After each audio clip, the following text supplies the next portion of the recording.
Oh, hey everybody, welcome back. My name's Walt. I'm your Northwest Outdoorsman. So today, I've been watching a lot of YouTube and going back through rewatching a bunch of the survival shows, and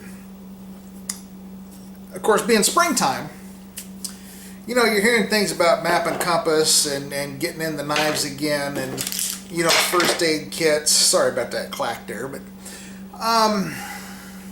it occurs to me there's a lot of folks out there making this way more convoluted than it needs to be. So what I'm going to do or attempt to do today is uncomplicate bushcraft. Yeah? So let's start with map and compass. When you're dealing, everybody wants to show you how to do a map and compass. And this is a Kamanga military compass. You can see the expiration date there. Oh, well, now you can, because now okay. So when people are talking about compass and map, they use a lot of big words and they sound intimidating, and they do that for a reason, because after I explain this to you, I'll ask you a question and you'll understand. So they use words like azimuth, bearing, coordinates, reverse azimuth, right? So here's the thing, an azimuth is just a direction in degrees from north. That's it. That's your azimuth. A direction in degrees from north. 360 degrees on a compass. 0 or 360 is north. Okay? So if it's 90 degrees, that's an azimuth. That's your azimuth. Now to figure out your reverse azimuth is simple. You either add or subtract 180 degrees. So if your azimuth is under 180 degrees, in this case 90, you add 180 degrees, you get 270. If it's 270, well, it's higher than 180, so you subtract 180, you get 90. See how that works? That's simple. That's all it is. Coordinates, simply your location. That's all it is. It's just your location. Right? Triangulate. I love that word. Triangulate. Right? Real simple. You take an azimuth, right?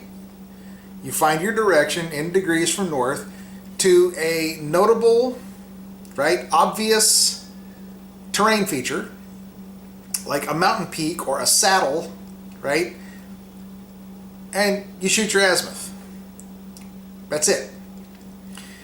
And then you turn your compass, preferably 90 degrees. But just do it. I mean, take as many as you want, but you prefer 90 degrees. I mean, the closer two azimuths are, the less likely you are to get an accurate, this is where I'm at. So you turn your compass, you shoot another azimuth, you figure out your reverse azimuth, okay, and then you just start crossing lines. Where your lines cross on your map, right? So where your lines cross, guess what? Those are your coordinates, right? That's where you are. Simple, easy. It ain't hard. Now, here's my question.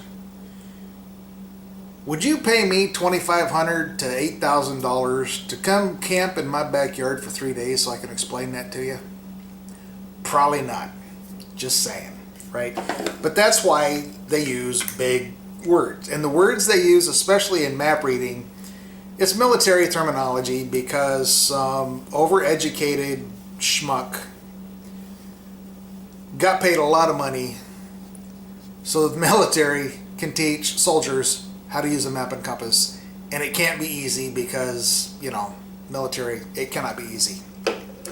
Okay, next thing we're talking about, and I see this a lot, we're talking about knives, and they complicate everything. This is what you call a Scandi grind, right? In other words, when you lay your bevel, right? This part here is the bevel. And it just comes to a point All right? It's what they now call a Scandi grind. In the old days, it's what we called a V grind. Same thing. When you look at it head on this way, right? The edge looks like a V. Now, they start talking about things like degrees of sharpening angle, right? What? Degrees? Okay, see, every knife that you buy at the store comes with a bevel. You can see it. Real simple. I'm going to show you how to do this. Pretend this is your sharpening stone, and you're going to lay your blade flat against it. Whoop, wrong way. You're going to lay your blade flat against it. Let's see if I can get that in there real good. Now, that's not focusing worth a crap, but pretend it's focusing. And then you lay it, there's your first bevel, and then you just close, whoop, you just lift up until your secondary bevel touches the stone. It's easy to see. Let's see if I can get and show you here. So get in nice and tight, and it's not going to let me.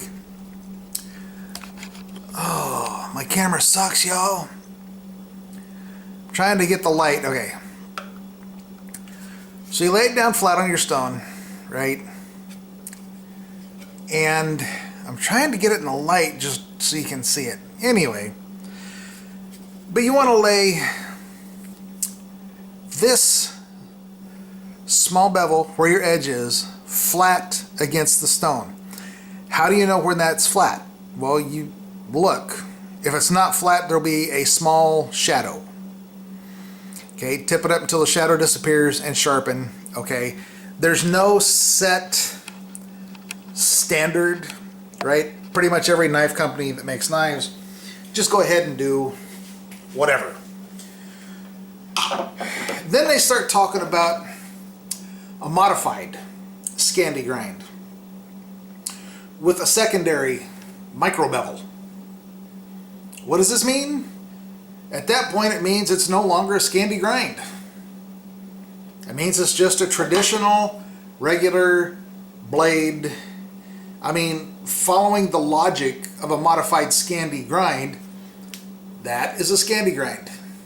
A modified Scandi grind, right? It's nonsensical. It means nothing. But again, same question. Are you going to pay me, $2,500 to $8,000 for 3 days to come camp in my backyard, and I tell you, just sharpen the effing knife. Make it sharp. Okay? Oh, really, y'all. It ain't that hard. It really ain't that hard. But, these big name outfits, and this is one of my pet peeves. The big names on YouTube will tell you, you have to have X. You have to have a Morakanif. Oh, you have to have a Martini. You have to have whatever. Or it has to be a Scandi grind. It has to be a this grind. It has to be a that grind. Your knife, it has to. Your pack has to have this material. And it has to have this many pockets. And it has to have... No, it doesn't. It really doesn't. Honestly, who the hell cares? And the only reason they do it is because somebody is paying them to push their product. In other words, when you hear somebody say, you have to have this product, or you need to have this product, or you should have this product, what they're saying is, this company is paying me so that every knife you buy, or every pack you buy, or every sleeping bag you buy, or boots you buy, whatever you buy, I get a piece of. Buy this, give me money. That's what they're saying, honestly. So anytime somebody uses the word have to, need to, should, okay, I got 2 words.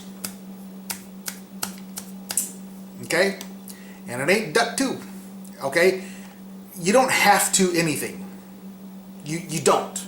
You don't have to have a Bushcraft knife with a Scandi grind with a micro bevel at 17 degree sharpness with, why? You have to have an REI pack with, it has to be red, and it has to have 17,000 gazillion pockets, and it has to have a sternum strap and a waist strap that will, accept sizes up to 750-inch waists. No, you don't. You need something to carry your gear in. You need gear to carry.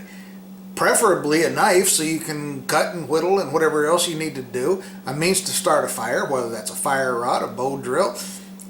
Matches, lighter, use gasoline and a flare. I don't care. No, don't use gasoline and a flare, y'all. I'm just being a smart ass. Use whatever you need to use. Use what you have at hand. Go out and have fun. Now, this brings me to one of my biggest pet peeves in the world. When one of these outfitters or YouTubers say, you need to have a survival kit. Why? Why do I need to have a survival kit when I'm doing bushcraft? Let's think about this. 1 second. Logically. I know. Let's don't just do what we're told. Let's think a little bit. I am out in the woods. I have a backpack, a knife, presumably a pot to cook with, a means to make fire, presumably some sort of shelter. So why do I need a survival kit? And y'all, these are gifts like family and friends have given to me over the years because, I spent many days outside. Why do I need this? Let's take this one, right? We got our little crap compass and our little crap whistle, right? And a little crap, what is that? My little crappy shiny emergency blanket. A baggie to carry out my trash. Let's face it, y'all, if I'm lost in the woods, I don't give a damn if I take my trash with me. I'm trying to stay alive. Just saying. A little bitty fishing kit. One of those idiot, moron, half-wit wire saws that fall apart. But here's my question. Why do I need all of this? Right? This one is the SOL. Whoop, get that in there. SOL Survival Medic. You know what this is? This is a very minor, very basic first aid kit with a Mylar blanket, some duct tape, a whistle, a little half-wit button compass. This is crap I'm already carrying. Why do I need to carry this too? And let's face it, if I'm out bushcrafting and my life is dependent on what is in here, exactly what happened that I have lost every single piece of my gear. If I'm using this, here's what this means. I've lost my fire making gear. I've lost my shelter. I've lost everything. I've lost my pack. My pack with all of my gear is gone. Now, realistically, if I'm carrying this, it's going in a pocket on my pack. So if I'm in a position to where all of my gear is gone, that means my pack is gone. If my pack is gone, that means, guess what? My survival kit's gone too. Now, I've showed you my survival kit, which consists of two things. One, a knife on my belt, and two, a small pouch with fire-making crap in it. That's it. Why? Because it is possible I'm going to lose the knife out of my pack or out of my pocket. Just saying. It is possible that I'm going to take a swim and, all my fire-making equipment in my pack is going to float out. That's possible. That's reasonable. That's happened to me in the past, which is why I carry that crap on my belt securely. So, when people tell you things like you have to, you need to, you should, you really ought to. Okay, one, BS, you don't. And two, when they start talking to you about knives and they go in great detail about modified Scandi this, and degrees of sharp that, and bevel this, and again, BS. And all these channels that are saying you need to have a survival kit when you're out bushcrafting. Why? Bushcrafting, by its very definition, you're taking a survival kit with you in your pack. Your entire pack is your survival kit. If you take something like this, or like this, or like this with you, where are you going to put it? In your pack. If your pack's gone, this goes with it. Just saying. Okay, guys. Just something I noticed, and I know it confuses a lot of people. And just understand that when people say things like you need to, you have to, you ought to, whatever, or they start using great, big, impressive sounding words, or it seems way more confusing than it needs to be. Honestly, ask yourself this question. If they made it easy to understand, would you go spend up to $8,000 for 3 days to go camping in their backyard? Because if your answer is yes, y'all, let me know. Okay? I got a big backyard. I'll tell you what, I won't even charge you $8,000. For $2,000 a piece, I will let you come camp in my backyard. Yep. That's what we're talking about here, right? That's what we're talking about. So I'm just saying.